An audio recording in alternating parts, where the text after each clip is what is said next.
Hey, folks, welcome to the Beans and Dice podcast. In today's episode, Carlos and Mitch talk Terraforming Mars, where Mitchell is going to teach me about his ideas on what's the right way to play Terraforming Mars and the expansions. And after that, we're going to play for you a replay of our call-in show from this week with some really good conversation with Chris Scaffidi of Fervent Workshop. Stick around. You're listening to the Beans and Dice podcast, a podcast about how we game. All right, folks, so Mitchell and I are going to talk about Terraforming Mars, and we're going to go through the expansions of Terraforming Mars because I have not had the opportunity to play them all. Mitchell has, and Mitchell's going to walk me through his thoughts on all of the different expansions of Terraforming Mars and give me ideas on and tips on which ones, as a gamer, I should really consider adding to our gameplay, or ones that maybe I can pass on. Terraforming Mars is a title from Stronghold Games. That's Stephen Bonacor's company, published in 2016, a game for 1 to 5 players where you're going to use a hand of cards to build a tableau. You're going to build your engine in order to terraform Mars. Your goal is to set the oxygen level on Mars to a certain level. Your goal is going to be to add oceans to Mars, at I believe it's 9 oceans. And you're also going to be putting greenery tiles on Mars to have plants and different cities on the board, which is also going to increase the oxygen level, and it's going to increase the temperature of Mars. And when you hit 3 of these goals at a certain level, it triggers the end of the game. You're then going to score based on the number of victory points that you've gained from cards that you've played, and based on your area control of the board for the cities you have. But that's based on the plants that are around the cities, not the cities themselves. So it's really interesting scoring mechanisms. You know me, Mitch, I'm not great at explaining games. I can just tell you my enthusiasm for playing games, and Terraforming Mars is still in the top 5 of my all-time played games. Yeah, Terraforming Mars, even though I haven't played it a ton recently, is probably still, I would say maybe in my top 10 most played games of all time, because, man, whenever we first discovered this game in our game group, we ran it into the ground to the point that I got a little tired of it. But, yeah, so we're going to assume those of you listening have a basic working knowledge of Terraforming Mars. Maybe not necessarily the expansions, but we'll talk mostly about the expansions and their mechanics. So I guess we'll just go in chronological order. That seems to make sense. So the first expansion that came out was in 2017. It was Hellas and Elysium. So this was billed as the other sides of Mars, because, you know, Mars is three-dimensional. It is a planet. We're not in a flat Earth society, or maybe we are. I don't know. But there are other parts of the map of Mars that we don't see in the base game. Right off the bat, in an expansion, I don't like whenever I get in an expansion and I can only use part of it at a time. So this is one that even though I like the variability of this game, the fact that it's a double-sided board and I cannot use both kind of rubs me the wrong way. This is why this one lands probably somewhere in the middle for me in terms of ranking. So yeah, it's the area, the placement of the tiles are going to be different, and also your milestones and awards are going to be different. So if we start off talking about Elysium, which is the other side of Mars, it says your oceans, where you can place oceans, it's going to be different. The bonuses you get for placing different tiles are going to be different. For example, in the base game, the most leaves you can ever get from placing a tile is 2. There are some areas here for 3. But the really interesting part, like I said, are the milestones and awards. So milestones are once somebody achieves a certain goal, they can spend 8 of their credits to basically get 5 points at the end of the game. And these are very, very different from the base game, and these are the ones I want to call attention to first of all in Elysium. So the first one is Generalist. So it's if you have at least one production in all of your different skills. And this is one that really encourages you to diversify, whereas I feel like a lot of times in Terraforming Mars, you kind of monopolize. It's like, oh yeah, I'm going to go up really high on heat so I can max that out before anybody else can get there. What do you think, Carlos? Without that pushing you, do you generally try to get production in everything early on? No. I tend to be someone who wants to min-max, so that if I get, and I'm trying to remember the name of the corporation, like Volton, or it was the company that focuses on energy. For energy, right? Yeah. Right. I'm going hardcore energy out. You're right. I'm remembering our plays now of Elysium with the Generalist. I'm not a big milestone person. Like, I feel like I'm always late to the game grabbing milestones, but the Generalist was one that it did change the way we looked at the game. Because I did see people going for kind of more of a balanced approach and grabbing all different types of project cards instead of focusing on certain tags. They were going for all different types because they were going to try to move up each of their productions. Really, the board for me for Elysium, it didn't feel very different on the map itself, and I guess it's part of... Man, I don't do Terraforming Mars well, because not only do I not do milestones well, I don't do area control well. You just do cards? Yes, I love the feeling of having all those cards and tapping and triggering cards that add cubes to other cards that trigger other... That's what I like about the game the most. So the difference on the board really didn't touch me much, right? So this one, it felt like an okay expansion, because the milestones I was never good at. The area control I stink at, horrible at. So that you don't care about the board at all. You only care about the cards. So this is not going to be an expansion for you then. Yeah, right. I'm all about the engine building, not the area control. I'm all about like building the cards that do other stuff, that trigger other stuff. Gotcha. I want to go through some of these other milestones and awards, but not as much as Generalist. So the next one, Specialist, is the exact opposite. So it wants you to get 10 in one of your production tracks, which I think is kind of more like you said, your plays usually go. There's Ecologist. You want to have at least 4 of the green tags, so it could be plant, microbe, or animal. Tycoon, play 15 cards, not including events, of course. And then Legend, play 5 events. This one, I don't know if I like or don't like the Legend thing, because the thing is with event cards, a lot of times they're really, really powerful, right? Like Deimos down. Yes, expensive, but like, these asteroids come and you destroy their plants and the heat goes up 3 times and things like that. But sometimes it's like, what is the cost benefit? Because I don't get any of the tags on an event card because I play those face down, right? And so this kind of further incentivizes you to play events. But then again, they're so expensive, it almost over incentivizes you sometimes, because you're spending all these money on these awesome events because you're also going to be potentially getting points for playing them. So do you remember in that play, I guess, again, if you don't go for milestones, it didn't really affect you? That's the milestone that does impact me, because I am the player who seeks that interaction, and events are really one of the few ways to interact with the other opponents. I'm always pulling Deimos down, right? I'm always trying to put these projects down, and of course, Robert's my target, because he tends to be the one that I'm playing against for scoring purposes. He and I tend to be near each other. But I don't tend to win, and that's probably because the cost-benefit analysis was not done before I chose to drag a comet onto Robert's land. Gotcha. So going to the other half, the awards. So again, those of you listening, this is at in-game, who has the most of the different things. So the first one is Celebrities, the most cards played that cost 20 credits or more. And that's another one where it's like, it incentivizes you to buy these really expensive cards, but then you can't do other things. So it's like either I go hard into that and limit myself, or I just ignore that. Which kind of a similar thing to Legend. Then there's Industrialist, the most, what is that, Titanium? I'm forgetting. There's Steel. That's Steel, right? And Energy. This is the one I love the most, and I always go hard into this whenever I play with Elysium. Desert Settler. So whenever we're playing with the Elysium side of Mars, the bottom 4 rows are desert. And if you notice, Carlos, there's no oceans there. Nope. So you will not get any benefits for getting next to a water tile. And also, because there's no oceans, there's very little plants to get. There's very little of any to get, honestly. But if you have the most tiles in that bottom half, you can get that award. And for whatever reason, that one really, really appeals to me. And the thing is, a lot of people are not thinking about that. They want to go up north. They want to get all those it's all green and blue up there. It's oceans and greenery. And so, again, it's a cost-benefit analysis. It's like, I'm going down there. I'm pretty much almost guaranteeing I'm going to get these 5 points at the end of the game. But is it going to be enough to make up for the fact that I'm not getting all that juicy stuff up top? So that's a fun game, balancing I like to play. Because the next one is complete opposite. It's kind of like Specialist and Generalist. Estate Dealer.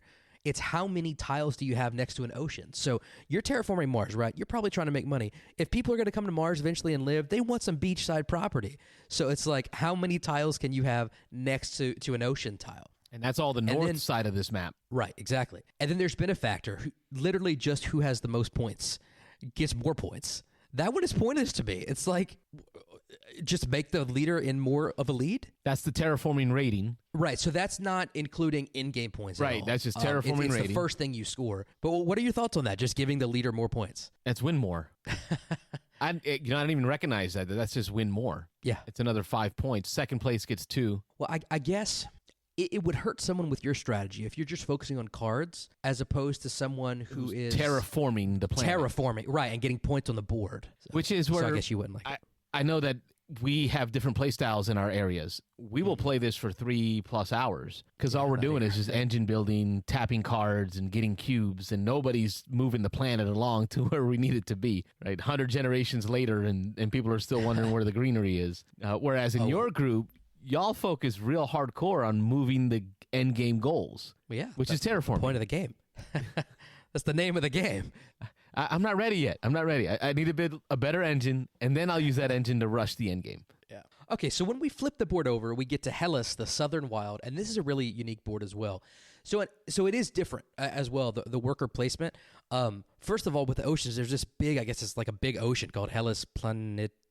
I can't read that, Latin or something. A bunch of oceans all together in a circle, but the coolest thing, in my opinion, there's the South Pole right here.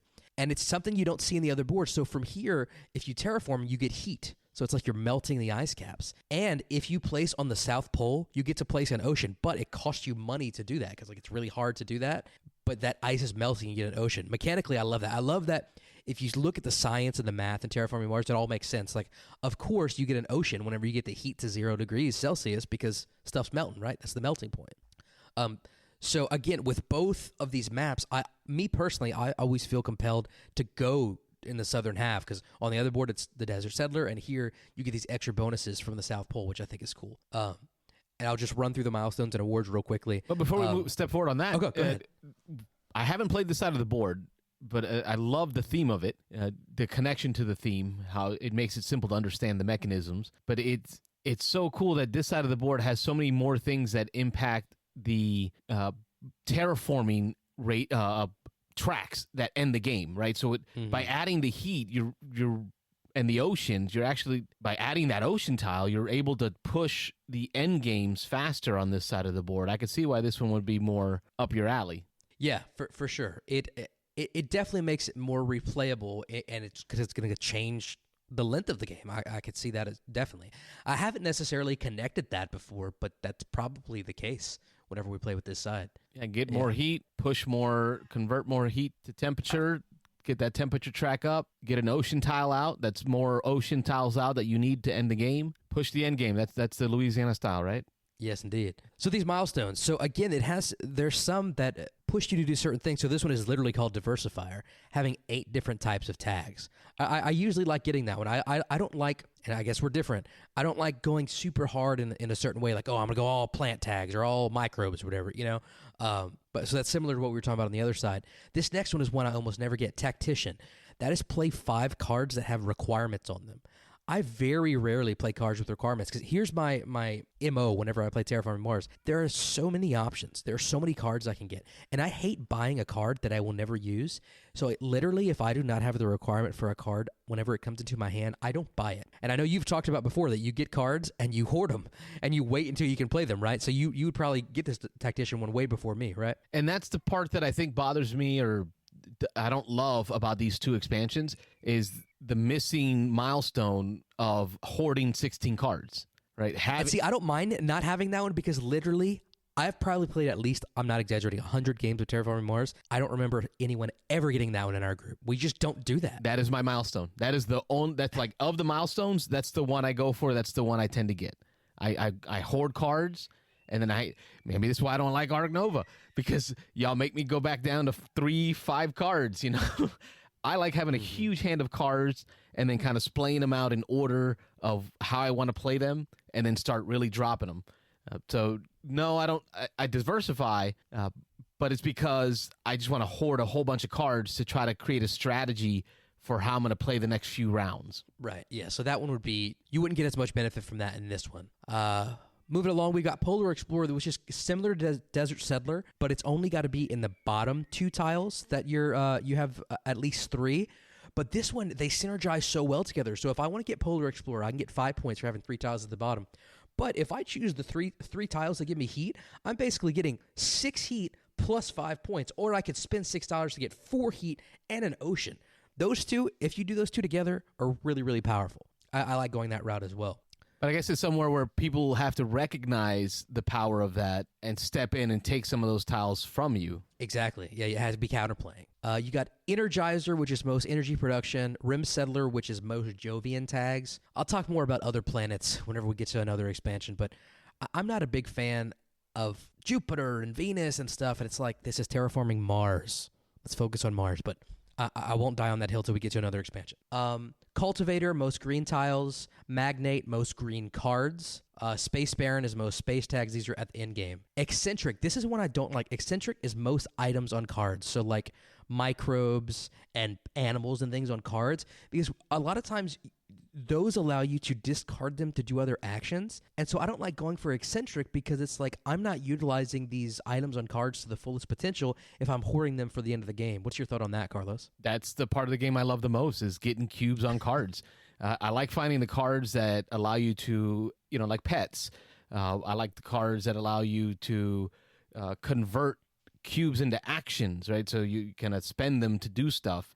Putting cubes on cards, I just don't like the idea of having to hang on to them, though, because I want to be able to... that's what I'm saying. That's a toughie. It's a cost-benefit. Cost-benefit. Which is the whole game. This is a good game. Yeah. It's just basically just a big math puzzle. The first time I taught this game to one of my friends who works on computers, he's like, I like it. It's all math, but I like it. And then Contractor is just having the most building tags. So that is Hellas and Elysium. Like I said, of the 5 expansions, I would put this probably number 3 on my list. This one adds to replayability, though. The ability to just change the map without having a lot of rules changes. These tend to be my favorite type of expansions. The expansions that I don't like in gaming in general are going to be expansions that really add a lot of changes to how the game plays. Unless they're fixes. If they're fixing, I get it. I like expansions that give you more of what you loved in the first game. And I think this board gives you that without too much changes. I can see that. Yeah, definitely. Just because you're about to get some big changes. That's why I own them all, but I haven't played them. I own them all, but I've never played them because I just don't want to have to take the brain power. So I'm here to listen, learn from you on which ones I should put the power into. So I know you've played one of these boards. Have you played Prelude as well, right? Oh, that's a must now. Okay, that is. I assume that everybody does. Okay, well, let's not spoil anything. Well, that's two more down the road. Okay, in the same year as Hellas and Elysium, which was literally just a board. By the way, whenever you buy this, it's a board shrink wrapped. That is all you get. It's not even in a box. It's great. But then Venus Next. So this one does add some new mechanics. This is also in 2017. You're going to get more cards, but also you're going to get 2 ways the game changes. First of all, the main thing is a sideboard where you're terraforming Venus with a new standard project. 15 mega credits allows you to terraform Venus one step. Now, just like all the other areas of terraforming, the temperature, the heat, and the water, you get a point whenever you do that. However, this is my wife's biggest beef with this, and I'm starting to agree with her the more I think of it. You don't have to finish terraforming Venus to finish the game. It acts just the same as all the others, except you don't have to finish it. You could completely ignore it and be fine. Which that's one good thing about it, because some of these later expansions, if you ignore them, you're going to lose. But with Venus, you could ignore it. The other thing it adds is it adds a new milestone and award. So there's one for having 7 microbes, which I don't think there's microbes in the base game, but it's something you put on Venus cards. Once you get 7 microbes, you can claim 5 points, and the other one is having the most Venus tags at the end of the game. What I like about those 2 is they're little tiles, and no matter which board you're playing with, you can just take them and drop them on that board, and you can play with those milestones and awards in any version of the game. So what is your opinion? We're playing Terraforming Mars, Carlos. Do you want to also terraform Venus at the same time? No. Yeah. This I would probably put at number 4 of my expansions here. It's how many total expansions? 5. 5. So this is not the worst. Second from the bottom. Yeah, and that's about all I have to say on it. It's just a little sideboard, and you're trying to jump up it. I mean, there are some cards like the same reasons I don't do Tuscany, like the little sideboard extra stuff. Standard project. Tapestry. That's all I have to say about City Venus board. Next. So Anything moving on, takes away my energy from the main focus of the game. Just makes it harder. Exactly. I agree. And also, again, I mentioned how I really liked how scientifically accurate Terraforming Mars was. To my knowledge, Venus Next, it can't be scientifically accurate because isn't Venus just a big ball of gas? I mean, I think technically you're preparing Venus to be terraformed. You're not actually terraforming it. But it's like, how are we going to live on a ball of gas with no land? I don't know. Sky City, baby. Indeed. Okay, so the biggie, the one that has become a noun in popular board game vocabulary, Prelude. We talk about how games need a Prelude expansion. So wait a minute, in the regular game of Prelude? Terraforming, it is called Prelude. Oh, okay. That's the name. But what I'm saying is people use it. We talked about how Ark Nova needs a Prelude expansion. Yes. In one of our Oh, podcasts. it's become a verb. Yeah, exactly. Well, needs a Prelude. You need to prelude it. There we go. That's how it's Okay, referred. yeah. Maybe it's a noun. In base English is not my Terraforming first Mars, language. You start with 0 production of everything. What Prelude does is it gives you 4 cards at the beginning of the game, and you choose 2 of them, and it jumpstarts you. It's going to say, start with these resources, start with these productions. And it helps you not only to kind of specialize you and give you a direction to go a little bit, but also it's like you're not building from 0, and that the first several turns you're just literally trying to get anything, you know. You have no idea so which direction you're headed. You're kind of relying on the card drafts to be able to figure that out. Prelude just kind of, it gives you a sense of direction and purpose at the beginning of the game. Right. Yeah, so this, I would say, I think is my second favorite expansion. There is one I like better, but this is a close second. Hey, man, you haven't played Colonies, so you don't know. You don't know. I have it. I just haven't played it. Now, let me ask you this. With Prelude, one of the main negatives to it is you have a ton of choices at the beginning of the game now.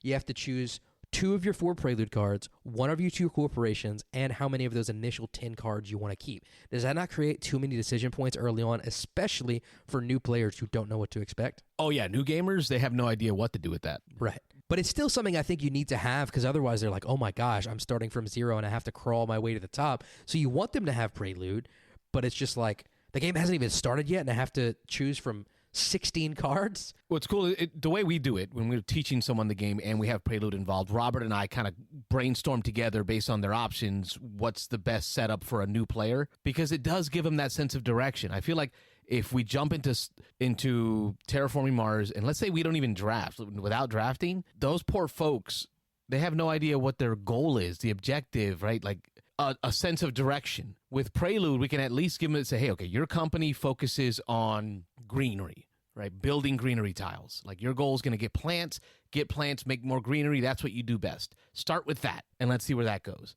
right? So like whatever they had card-wise as options, we try to piece together a good startup for them. Do you not feel like, though, sometimes that's going to bookend you too much if you try to say, okay, I specialize in this, and then you get a really cool card that's outside of the spectrum of that, and you're like, is it worth it to kind of break what my engine is? Do you ever feel like that or no? Well, that's kind of how I tend to play. Like, that's kind of the place I like to live in. Is like, all right, I'm going to be energy guy for this game, and that's all I'm doing. Everything else can, I'm not going to worry about that. Well, that limits your options so much, though. That's probably why I lose a lot. I'm not a winner. I disagree with you on the Prelude expansion. Ranking in it too. And the reason you can't disagree if you haven't played the other one. That's not how this works. That's not how any of this works. I can never see myself ever playing Terraforming Mars again without Prelude. And with that in mind, how could I ever put that below another expansion? Because I also never play Terraforming Mars without this other expansion as well. Really? Yes. Okay. Speaking of it, let's move on to that expansion. In 2018, the Colonies expansion. This, I feel like, adds so much to the game. Although it's different from Prelude that it doesn't jumpstart you at the beginning of the game, it's kind of the opposite. So Prelude jumpstarts you at the beginning of the game. Colonies isn't really going to be helpful to you until mid to late game. So it like fills in the other gaps. And it's an expansion, unlike Hellas and Elysium, where you can completely ignore it and still be okay. Here's why. So depending on your player count, you're going to have different planets or moons that you can trade with throughout the game. And so it's variable in that way. Every round, whenever somebody doesn't trade with a planet, the resource that they sell increases. So it makes sense. Hey, I didn't sell anything today or whatever this generation. So next generation, I have more to sell, right? And so it's this interesting waiting game. It's like, do I go to that planet now and buy that stuff, or do I wait for it to get higher? But the problem is, whenever it's selling more, the other players are going to want it more, so they may get to it before me. In addition to this ability to trade, which you can do it in a couple different ways. You can spend some energy, or you could spend some money to trade with them. You can also place colonies on that planet.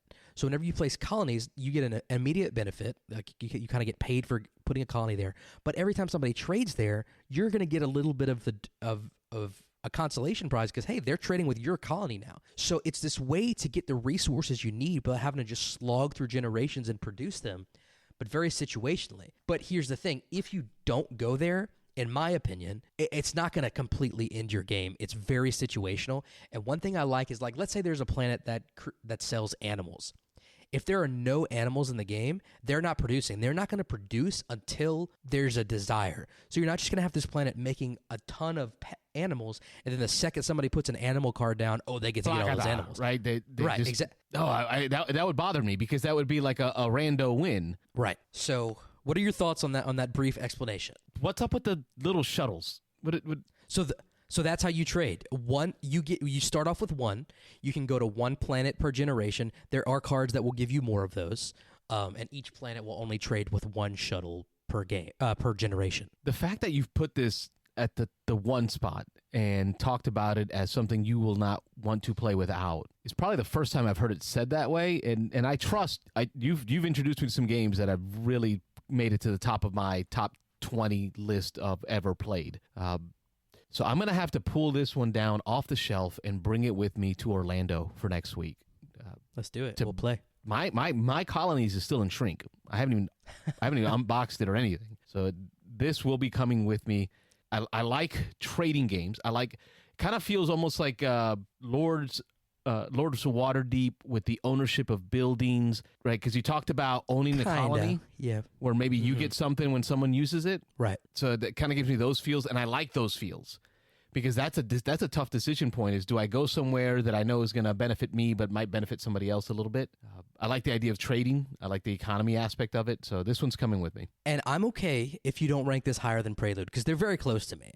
It's just behind, just ahead of Prelude. But as long as you agree it's almost as good as Prelude, I will be happy. So we'll see. Now, 49 cards. Are these cards specific to colonies? Right. So like if I don't play with colonies, will those project cards need to be taken out of the deck? So similar to Venus Next, a lot of the cards do involve these new mechanics, but I don't believe all of them do. But they do have like the little circle on the bottom that tells you, hey, these are Venus or these are colonies cards. So you may want to take them out because those are those cards that are going to say, hey, if you have a colony out there, you can play this card to get an extra benefit, or if you play this card, you get a colony for free, or you get an extra spaceship, that kind of thing. How much harder is it to add this to the setup?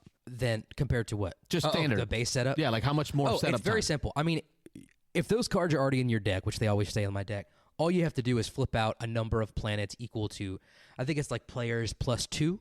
Oh, so there's more planets than you'll play with each game? Correct. So replayability's there. Yeah, so it's different resources that they all trade.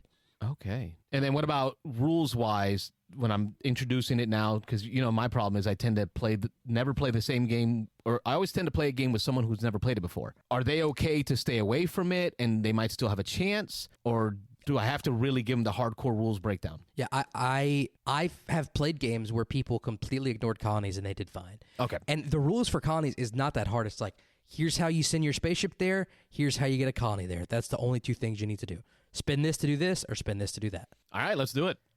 And there's a little bit, so after every generation, you do have to increase that production. That takes 2 seconds. It adds an extra 15 seconds to every generation. That's not terrible. And it looks like, what are the size of these tiles? They don't look very big. Maybe 2 by 4 inches, something like that. Not huge. So it's not going to add a lot of more, because Terraforming Mars is already a table hog. When you add the Venus Next tableau as well, it starts taking up more table space. But this isn't going to really take up too much more table space. No, usually what I do, because I'm kind of what did BJ call it the other day? Like he was talking about Jared, but I'm like the computer. So like other people focus on the game, and I'll be like, okay, I'm gonna push these up real quick. Kind of the upkeep You're the guy. AI. I usually just keep it right. Yeah. You are my board game arena. Exactly. Okay, moving on. If you've noticed, I have not ranked any of these expansions as number 5 yet. So moving on to number 5. Turmoil in 2019. Man, was I pumped up about this expansion. When I hear Terraforming Mars and I hear the word turmoil, I'm like, what? They're going to add combat? That's going to be so cool in Terraforming Mars combat. No, whenever they were talking about turmoil, they're talking about political turmoil. Who wants to add politics into Terraforming Mars? Now, I will say, you're a theme guy. This is probably 100% correct. If we ever terraform Mars, government's going to get involved, right? Absolutely. You've seen the show Expanse, or maybe you haven't, but... No, I've not. Oh, you got to watch Expanse then. If you like Terraforming Mars, it is a sci-fi show that is all set in Mars, where generations after we've begun terraforming it and putting planets on it, the factions start to go at each other. So like the people that have lived on Mars forever are now weaker because they don't have gravity, right? Their bodies are weaker versus like the Earth folks versus, it's the political side of this. What year did that come out? Do you know? That sounds exactly like this expansion. I wonder if it was inspired by that show. Oh, it's been at least, I think their last season, the final season was just this year. They just published the final season this past year. I think it's Amazon Prime has them all. But check them out, because if the politics of the warring factions that will occur is the show Expanse. What's the name? Expanse, you said? Expanse. So Beans and Dice, now sponsored by Expanse on Amazon. Amazon Prime. Thanks, Prime Bezos. So Turmoil. It adds another sideboard that is basically like, I guess, like a galactic congress. Maybe it's inspired by Star Wars too. It seems very much like the Senate. And you're sending delegates there, and you're trying to have the most in like the ruling party, and it's just like, it's so disconnected from the game, and it's limiting. It's like, hey, if you don't have representation in the ruling party, you may not be able to play this card. And like at the end of the round, there's going to be an event happening. It might say like, for every city you have, lose $1. And at the end of every Senate round, I don't know why, maybe it's like taxes, you lose a point on the board. Everybody does. So it's like, it's negative experiences associated with this. And it's like, this is not why I'm playing Terraforming Mars.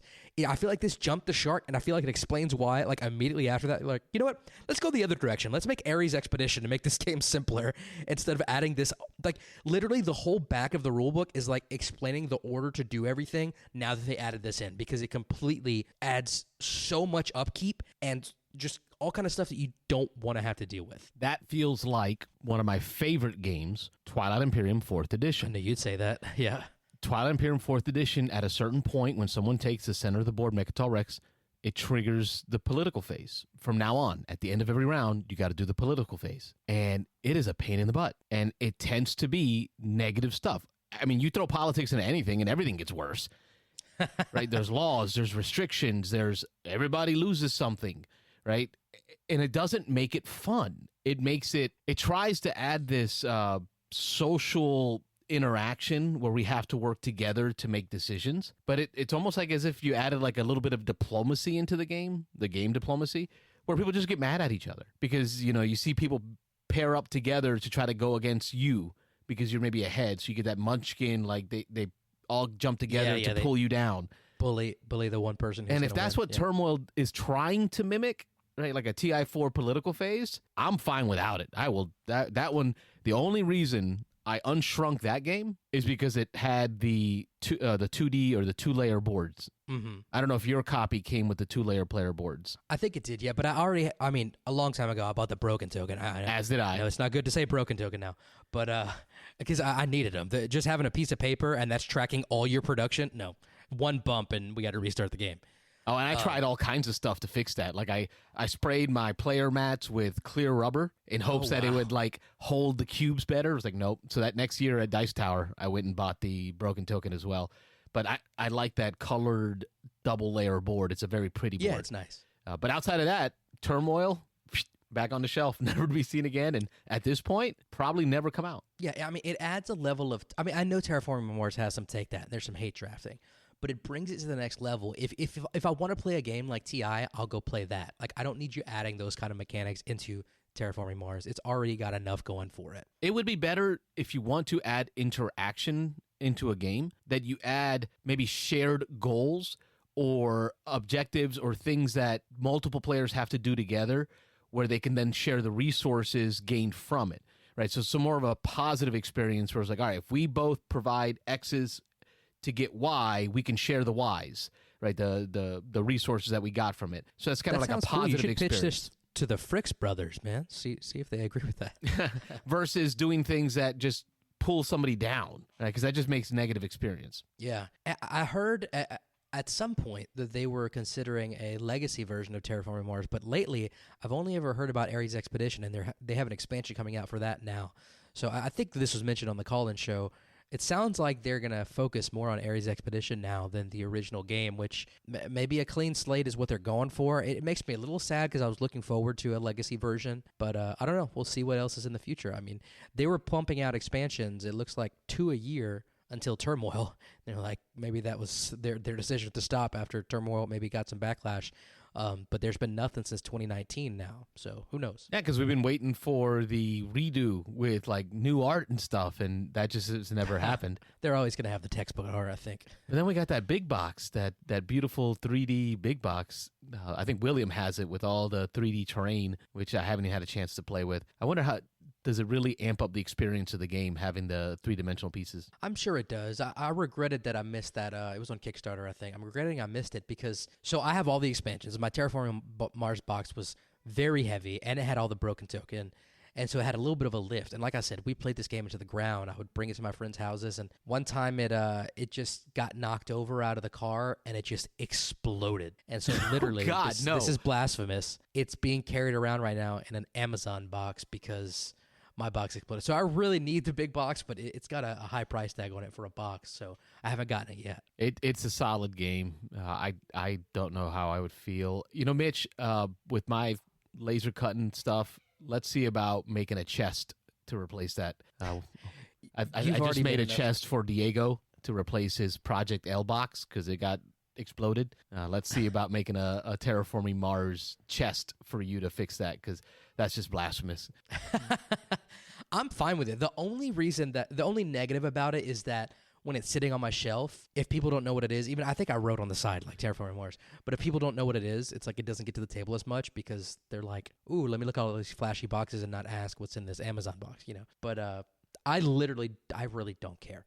I mean, I appreciate the offer, but it doesn't bother me like it bothers some other people. I don't understand you, though. You can just pour your components into a box and be fine, but I can't keep mine in an Amazon box. Oh, I don't know. The outside of it, like, that's just, no. The components can be all messed up, but, you know, the cards need to be protected. That's number one. Cards have to be protected, and this game is not a game I will ever sleeve. Like, I've sleeved the majority of all my games. Terraforming Mars will never get sleeved, so make sure you got little tuck boxes for your cards, but your broken token fixes that fine. Right. Well, let's recap the order of ranking based on okay. Mitchell, what he would recommend. What's the final form for you for Terraforming Mars? Yeah, and please tell me if you guys think I'm wrong. So first, Colonies, followed very closely by Prelude. So Colonies, you're trading. Prelude, you're getting a jump start. Next is Hellas and Elysium. Those are the alternate boards. That's number 3.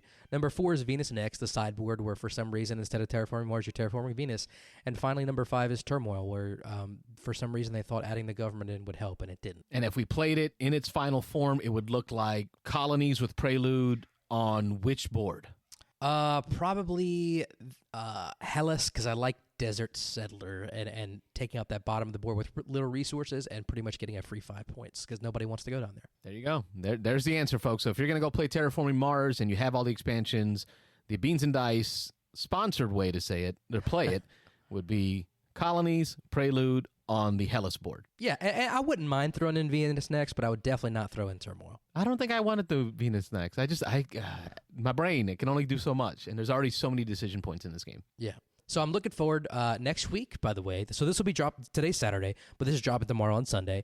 By the time some people listen to this, you and I may be in the same room again, man. Yeah. Dice Tower East. And I'll have my copy of Colonies with me, my copy of Terraforming Mars. More importantly, we'll have Tumbling Dice, Dice Tower East. Check us out Thursday night. We're going to have Stephen Bonacore as a guest host. Speaking of Stronghold Games, right? So, this is good. It's almost like that was planned. It definitely wasn't planned. And we'll have Mitchell live with us in person during the show, so that's going to be great to have. So it'll be myself, Rob Mitchell, and Stephen Bonacore in the bar at the hotel taking your phone calls live to talk about what you've been up to gaming. We will see you all online Thursdays, 9 p.m. Eastern. Call in and tell us this week why Mitchell's wrong about his selections for the Terraforming Mars updates. And to wrap up the show, what I'm going to provide for you is we had an awesome guest this week on our live call-in show. Chris Scaffidi of Fervent Workshop had joined us. We took a bunch of phone calls, and then after the show, we sat without the phone lines open and had a conversation about his experience in prototyping games and in getting Kickstarters created. And then the conversation just diverted into all kinds of topics. So I'm going to put that here at the end of this show We're going to play for you a recap, kind of a replay of our conversation, because I just think it was so great. And for the folks that missed it, who are the podcast folks, I want you all to experience that as well. So stick around for Chris Scaffidi joining Beans and Dice for live call-in show conversation. And Chris, what we normally do is if we can't get the conversations that we want during the call-in part of the show, we stick around. I don't know what your capacity is to stick around. Yeah, I cleared my schedule for tonight. We'll do what we need to do. Awesome. Cool. Okay. Coming up on I 10 still have o'clock questions. already. Yeah. We want to chat about your stuff. So at some point, we'll just shut the phone off and we'll chat a little bit. Yeah, it's fun to hear from the callers too. So, we'll do And it's what we cool need that to they do. remember, because it's been, geez, that was... It's been a few minutes since we had It's you been on. a year. Yeah. I it's remember, been- I remember the been a long conversation time. about the Almost gnomes a and year. stuff. And I think that was one of our coolest phone calls or call days, we because had people getting into it. Yeah. people got really nerdy on the gnome thing. Wanted to know the history Yeah. and telling us some about the history and all that. I one of the topics that I wanted to talk about with your games, you've got Nomadic Gardeners and you got Tomtom, and with Nomadic Gardeners you're going and pardon my English, but fervent. Yeah. That. Go ahead. Fervent Workshop. Yeah. There we go. That's right. Yeah. English is not my first language. Fervent Workshop. That's you. That's self-published. Right. But then there's Tomtom. In Tomtom, you've got a publisher that you're working with in Tomtom. How does that happen? Going from deciding to self-publish one versus the other. What's the story? Well, actually, from December through May, I was working on another game for another publisher. Like, I'm not against working on games, and that one has Wee Folk in it also. I can't tell you more about it right now, but it's like there's lots of great publishers in the world, but the thing is, each one of them has their own brand, their own particular, like, what they think is important inside of a game and stuff like that. So they're not going to publish everything, and the number of designers vastly outnumbers the number of publishers. So some games are just not going to fit with any of the publishers, but they're still really good games maybe. So my shtick is, you got a game and people are loving it. Like, they want to have a copy of it, and it doesn't fit any of the publishers. So then you just have to make it yourself, or it's not going to happen at all. Now, there are games, like I've made games and people play it and it's fine, and those games don't have to be published. But I feel like if you're making a game and the players really want to have copies of it, there's ways to make that happen. And Kickstarter is one way to make it happen. So that's just what I'm doing with Nomadic Gardeners. I kind of prefer, for really big projects, to go through an existing publisher, just because there's an awful lot of business that's involved in publishing a large game to a large audience.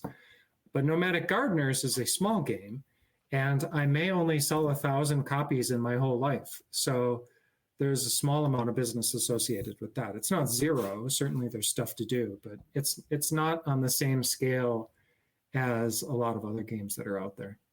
Sure. Yeah. Now, Nomadic Gardeners, you're going to be self-publishing that. Now, Tomtom, there's a publisher tied to that, and I know that when we last talked, we had a timeline of events for kind of getting under the Kickstarter, kind of working with the publisher for that. Holiday. What would stop you from doing that one on your own as a Kickstarter? Yeah. Well, so I licensed it. I forget the day. I guess I could look it up. But I licensed it to the publisher, and so now the publisher has the right to publish that game.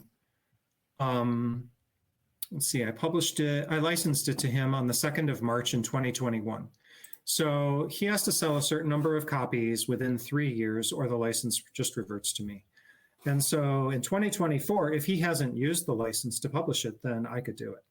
Now, he had originally intended to publish it earlier this year, but for personal reasons, and honestly also it just makes sense in terms of market demand, he's now telling me he's going to do it in the holiday season. Sure. I actually think that's a smart move. Yeah. So he'll do that one, I'll do this one. And actually, it may be that the success of the Garden Gnomes game, Nomadic Gardeners, makes it easier to draw an audience to the Christmas Gnome game, Tomtom. So hopefully they'll be mutually beneficial. especially Kickstarter, GameFound, whatever, a lot of people are hesitant with the shipping and with everything, or going in on first time games. So if you can see a game that's similar to, the designers had a couple out already, the gnome theme is going to transfer across the two.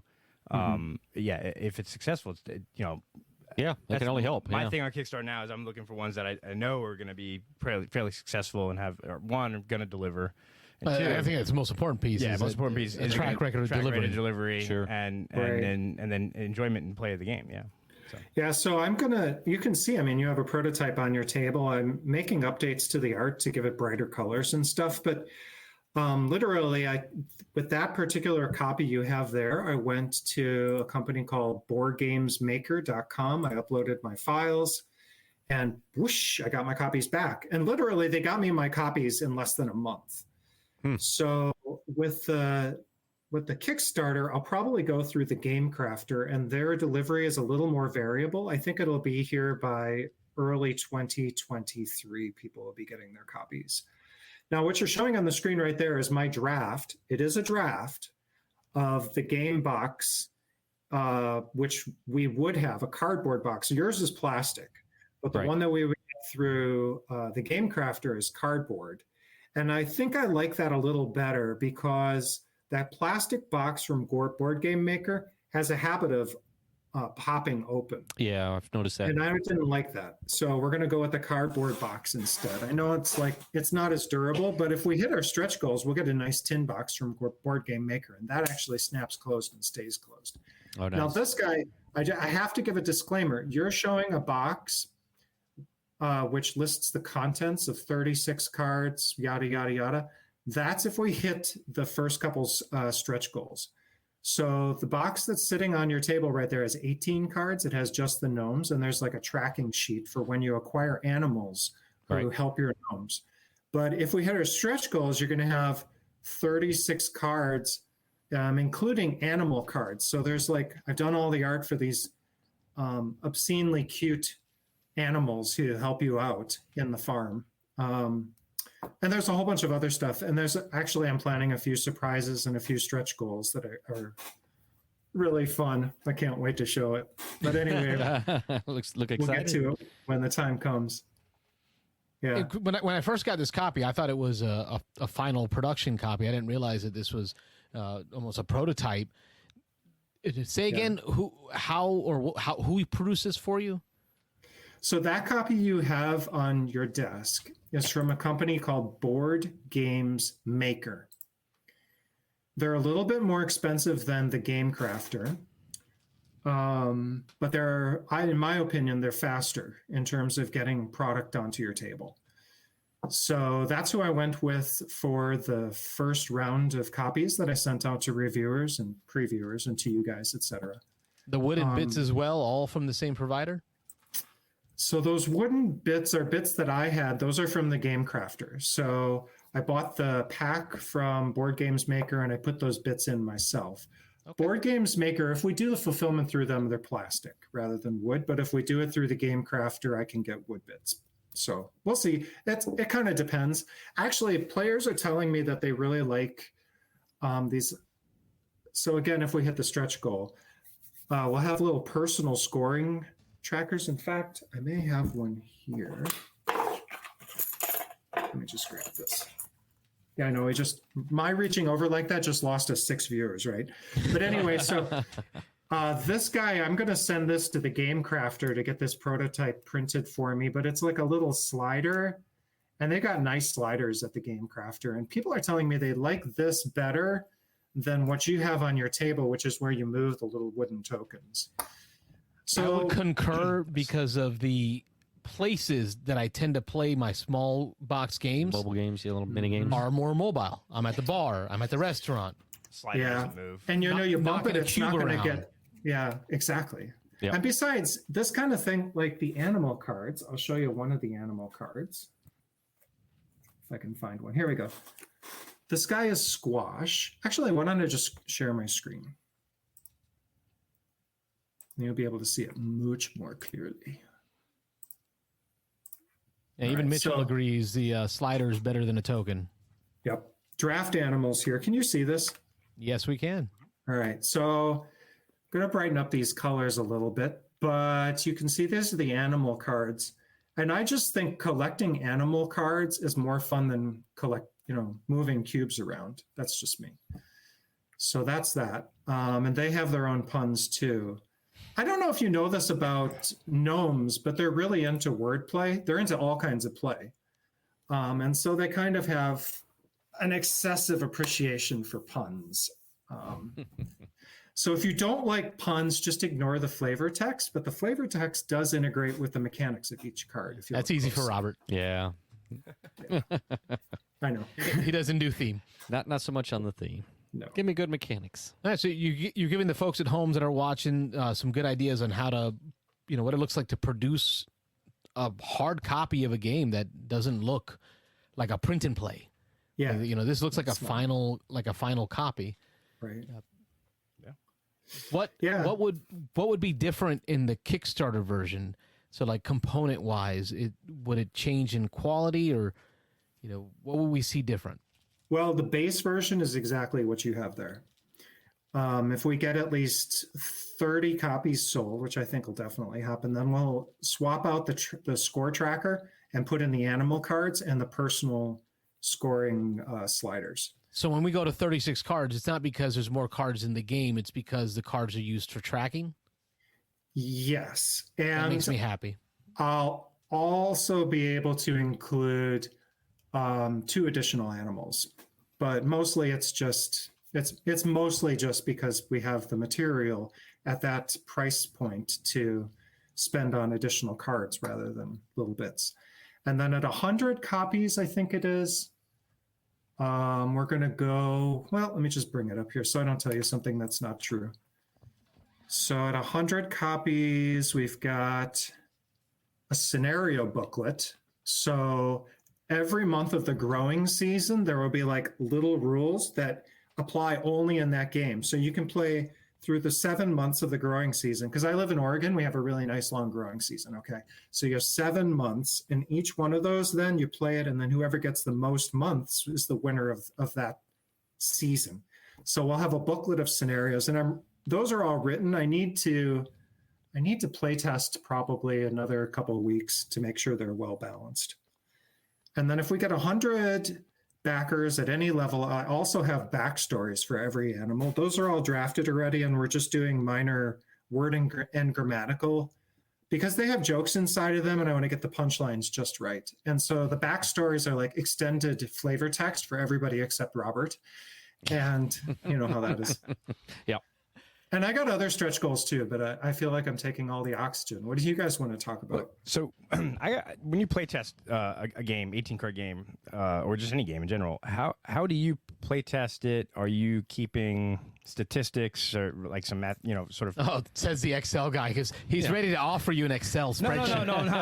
No, but I'm just wondering, like, is it just you play test it for feel of balance, or are you doing some kind of calculations to determine when statistically valid data? Right. Yeah. Thank you. Yeah, so there's different stages of playtesting. Early on, what you're just checking is whether or not the core makes sense to people. So in any game, there's something called the core loop. And you want to make sure, do people actually understand that? And then after that, how well integrated is it with the mechanics, with the theme? Like, does it make sense? And the purpose of the theme isn't just eye candy or whatever. The purpose of a theme inside of a game is to help people understand and appreciate the mechanics. So you're not like, it's easier to remember to do certain things. Like in Waterdeep, you remember how to use those buildings on the side in terms of their ownership, and the owner gets a reward because they're buildings. So the theme helps people to understand and remember the mechanics. It's not supposed to be just attack on. And then after you get past that, then you start looking at like, after people understand it, then are they enjoying it? And for the most part, what you want to do is amplify the things that they enjoy, especially the things that are unique, and then cut away the stuff that's just a distraction so that the game flows smoother and smoother. After that, then you're probably going to be focusing on a balance, and that's when the spreadsheet comes in. And I actually do keep spreadsheets. But this game, because of the bit where you're trading cards, any cards you use become your opponents for the next round. So there's some inherent balance already built into that. And then what we're looking at is balance among the different subsystems of the game so that you can win in many different ways. And so we'll be paying attention to, like, is this particular animal overpowered compared to that particular animal? And there have been some animals, they've been underpowered. And so we're like, no, this animal needs to be more powerful. And so then we tweak it. These days, because I'm fine tuning the Automa that you play against in solo mode, I'm trying to tune it so that you probably win maybe 75% of the time after you know the rules. Because I don't think people like losing. But on the other hand, it shouldn't just be brain dead easy to win. It should be, you know, if you play well, you should have a good chance of winning. So that's kind of where we're at. Awesome. Yeah. All right, folks. Okay, so I have some more questions. Yeah, I know you said you had some questions. Go ahead. I do. Fire them off. I wrote a list. Yeah, I wrote them all down. Like I said, I like having Chris on because we get into some deep conversation about game creation. This is kind of stuff that I like. Chris, we had talked offline ourselves about a little bit about the creation or the origin story of Nomadic Gardeners, how it was a different theme from before, and even the story of the ownership of the game. Can you share with the folks at home about, you know, some of the decisions you made and changes into how you planned on handling that game? Sure. So this game started out as a game I designed on contract for a small publisher in London called RNC, which is run by a really great guy, Ali. He's such a nice guy. So he's really actually a wonderful person. And so I designed this one for him. And he had been thinking maybe of kickstarting it, but he didn't really get around to it for a variety of reasons. And I was like, you know, if Tompton's going to kickstart this coming holiday, maybe it would be handy to have a list of people who are interested in GNOME games. So that's kind of what lit a fire under my butt to finally get into self-publishing now rather than waiting a year from now when I might be more, you know, better equipped to do a big box game of my own. So I contacted Ali and said, hey, could I please have a license to retheme this and sell it myself? And so we negotiated for a while and came to some arrangement that we're both really happy with.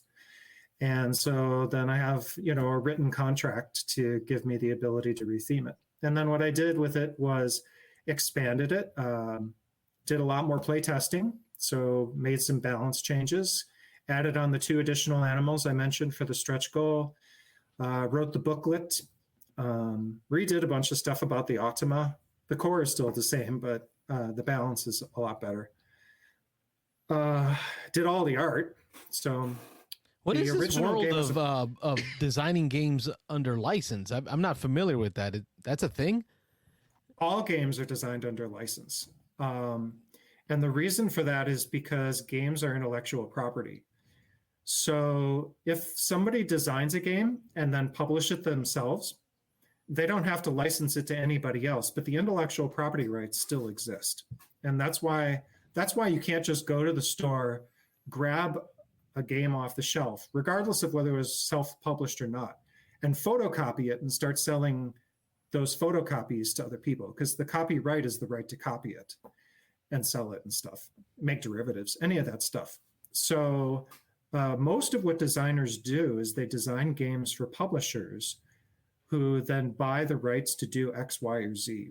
In most cases, they'll buy all the rights. So what percentages of games are a publisher going to a designer and saying, I need a game about this or this type of game, go design it for me, versus I've designed the game and now I pitch it to publishers? Because that seems like 2 different ways of doing it. So yeah. And we always hear about people designing games and pitching them, but not so much of the contract work, I guess. My sense is I've only been doing this since 2020.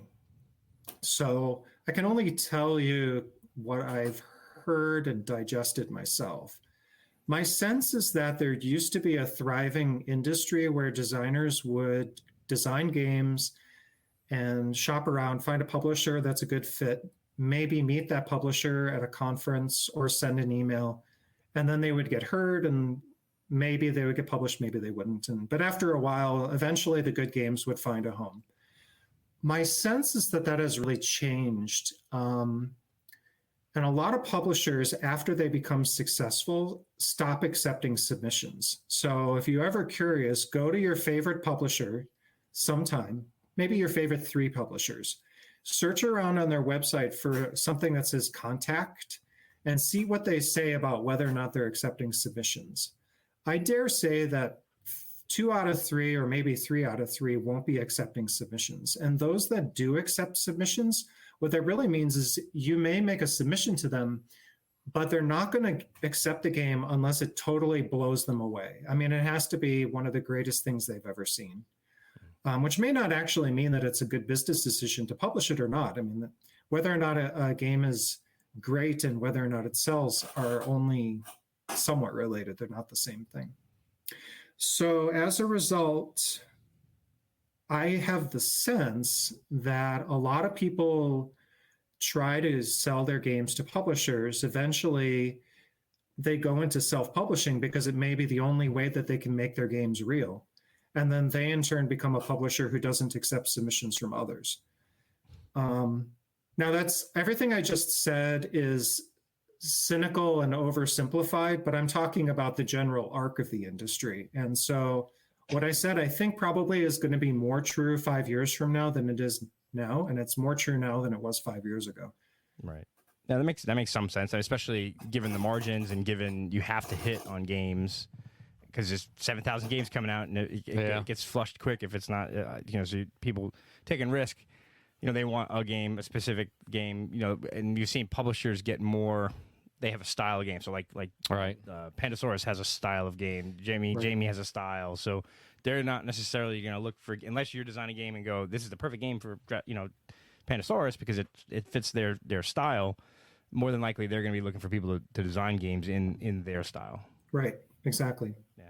And they're going to be looking for people then, not necessarily games, right. Which makes relationships with publishers all that much more important and creates even more barriers to entry for people. With most publishers. Now, some publishers are actually really great people. And all the publishers in the end are human beings too, right?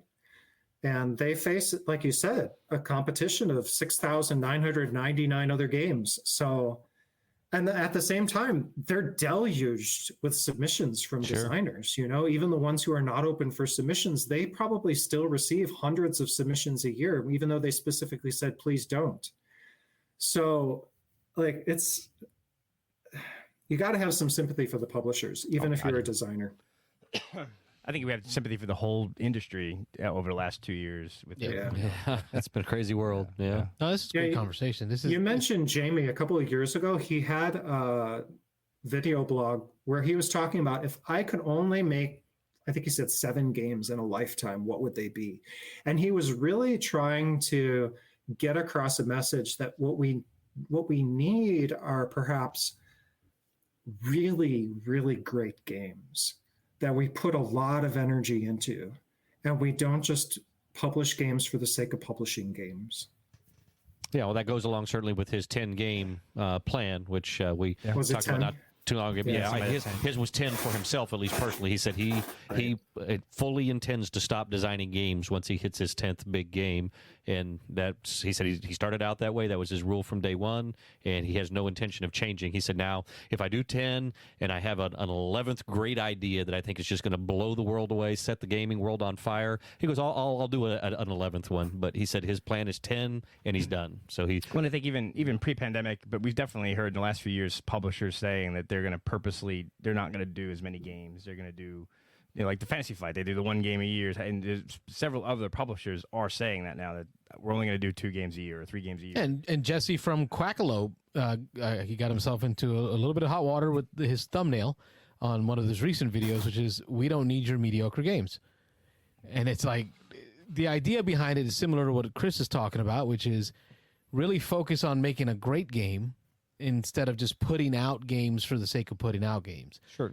But it could have said it a little bit, differently. Yeah. There's definitely been similar a flood of mediocrity. For the clickbait. Yeah. Mm-hmm. But, I think his 7,000 games a year, how many are good? Right. I think the other thing is the designers. Like, I've gotten comfortable with the idea that I'm going to produce a lot of games in my life that are not going to be published. And I'm going to make them for people to enjoy who maybe are doing a print and play, or maybe they play in Tabletop Simulator, but like I never sell a copy of it.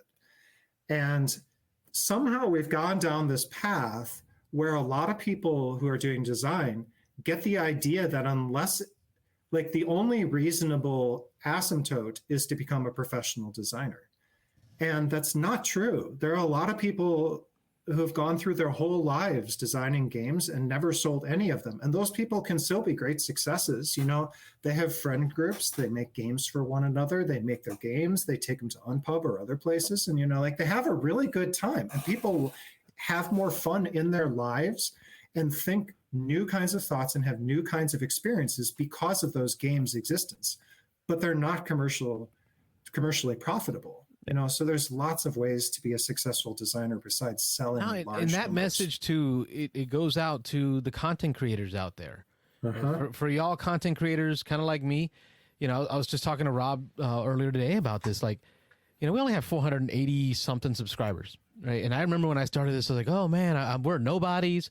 You know, you got these folks with 25,000 plus subscribers.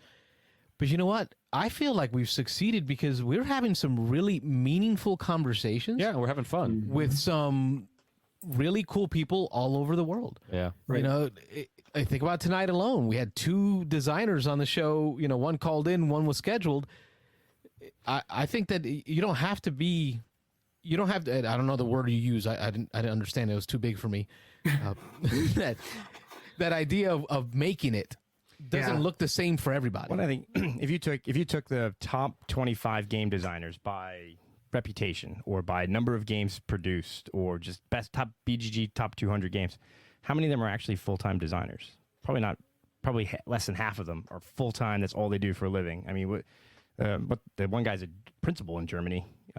Is it Uwe or the other guy? I don't know. One of them is really a high school teacher. He's a high school principal or something like that. So I mean, there's tons of, and then of the media content creators and of the how many of them make their living on YouTube and Twitch? It's so rare, and you have all these people trying to become professional designers, professional publishers, and it's hard. You know, you have to do it for fun sometimes. Yeah, Ron Fraser says Brandon Sanderson wrote like 10 novels before he sold his first one. He just wanted to write. Yeah, and I think of musicians too. You know, if everybody needed to be an incredible, you know, double platinum performer in order to be a success, then there would be no musicians. And if you had to get into the major league in baseball in order to be a success, we wouldn't have a minor league and we wouldn't have little league. I mean, like, baseball brings a lot of joy to people because they get to play it, not because they're ever going to be in the major leagues. Yeah.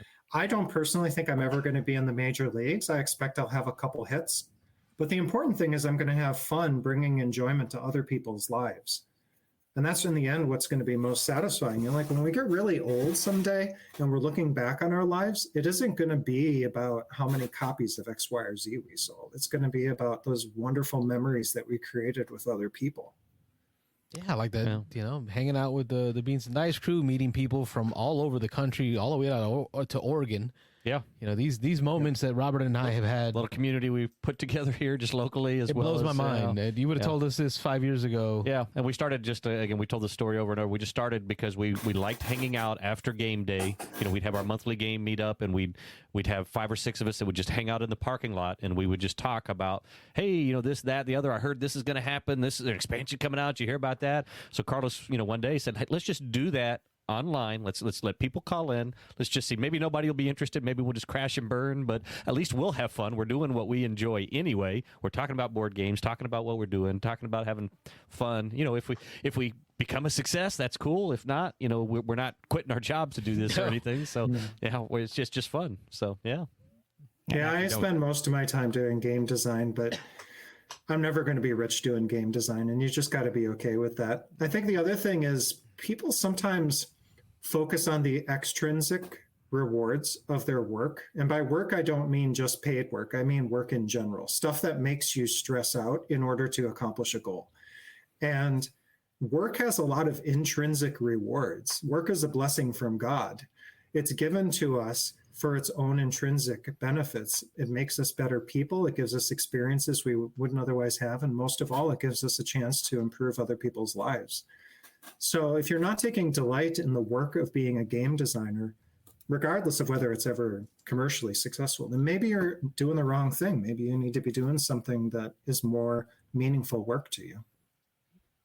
Mitchell asked, do you have another job other than designing? Yeah, I occasionally do software consulting, but I'm largely trying to tamp that down so I can spend more time designing. But, you got to pay the bills too. Yeah, understood, for sure. Insurance, yay. That's what we do. We're insurance guys, so not the most exciting thing in the world, but it pays the bills, and then we get to do this once a week. Well, fortunately, I love programming. I really enjoy programming too. So everything cool. I just said about work applies. Oh, that's good. That's good. Yeah. I got to say, I really do love insurance because it has its parallel to gaming in that you have a situation on the ground that's occurred, and then you have to apply those facts and the laws to a contract, a rule book, and then determine an outcome. Right? You got to make decisions based on a contract, based on the facts on the ground. And I feel like board gaming is just that. It's like, here's a situation based on these rules. What do we do? Make the best out of it. That's right. Well, also a place like Florida, there's lots of different kinds of insurance you can be selling and making people's lives better. Oh, yeah. For sure. Yeah. I'm thinking about hurricanes right now. We do. And it's similar. I mean, my job, I work in higher education finance, and it's, Code of Federal Regulations, Chapter 34, and it's like, 2,000 pages long, and it's all rules that I have to interpret. And you got a big smile on your face, so it's fun. You love it. No, it's great because when you're doing contract interpretation and you're talking to coworkers and whatnot, and you're like, well, see, that's a comma that separates this, or look at where the or is placed, right? So all these things matter, like the reading of the rules, the words that you use.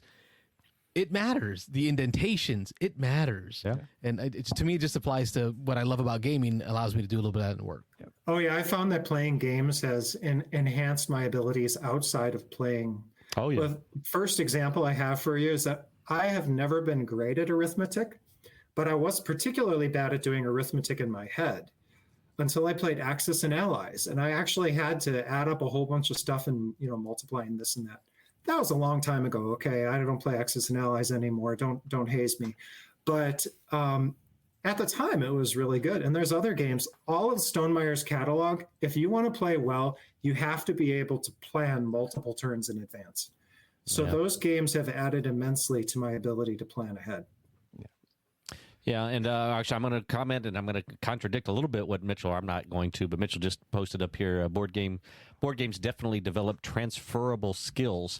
I guess there's a new study out. I just heard about it a couple of days ago. I call garbage. Did you hear that? Yeah, that they're saying that. I guess all along we've thought that board games keeps you cognitively sharp and can help stave off Alzheimer's and all that kind of stuff. But I guess a new study shows that none of that is true from the study, and they say actually that all it does is teaches you within a certain set of rules to be good at a certain type of game or whatever it is you're doing, but it really doesn't have any transferable to any other part of your life. So I think I can buy the argument about maybe it not staving off Alzheimer's because we don't really know enough about that disease yet. Yeah, for sure. That's very true. I would disagree with the whole non-transferable because every person that I know that's been a hardcore gamer, Euro gamer, if you put them in a situation where they have to do a critical thinking and solve a puzzle, they're able to think and solve a puzzle. Their critical thinking skills are better than the generic person.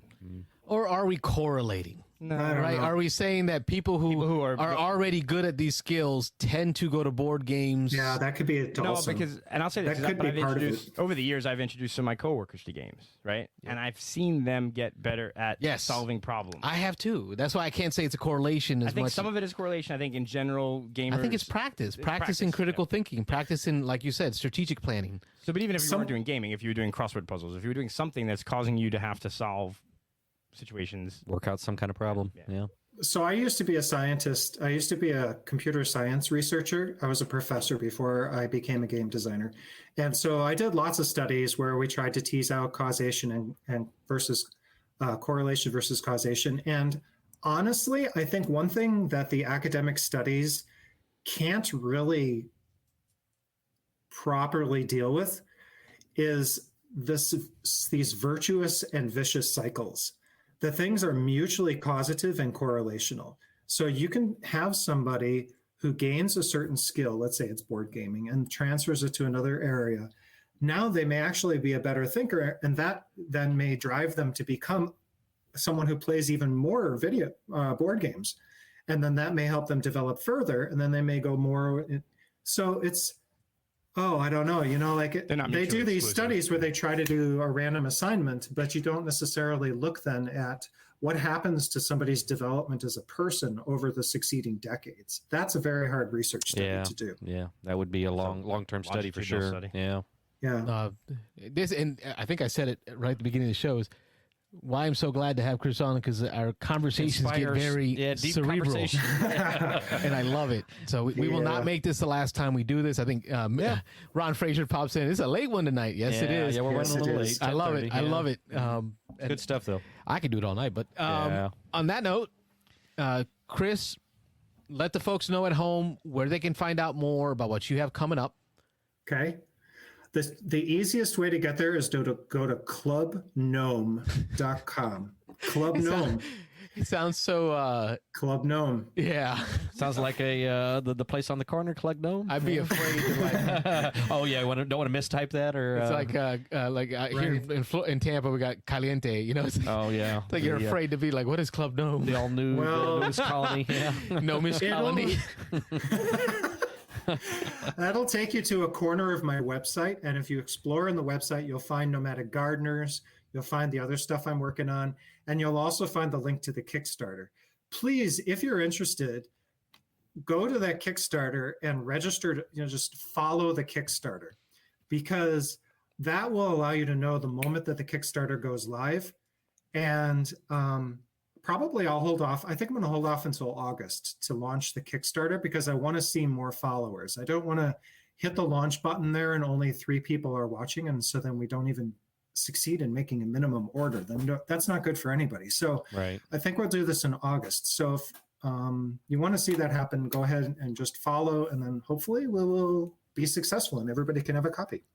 Nice. And for all you folks at home who've been watching, Robert and I will be taking a copy of Nomadic Gardeners to Dice Tower with us. Find us. We'll find me here and get some games in. And that week, when we do on Thursday, next week Thursday, when we do the live call-in show, if you're a commenter or a caller, we will put you in for a giveaway next week for a copy of the game. For a copy of Nomadic Gardeners, which we will have Chris mail you, because I'm keeping this one. Yeah, Chris mail it directly to you. Yeah, we'll send him the winner's information. Good.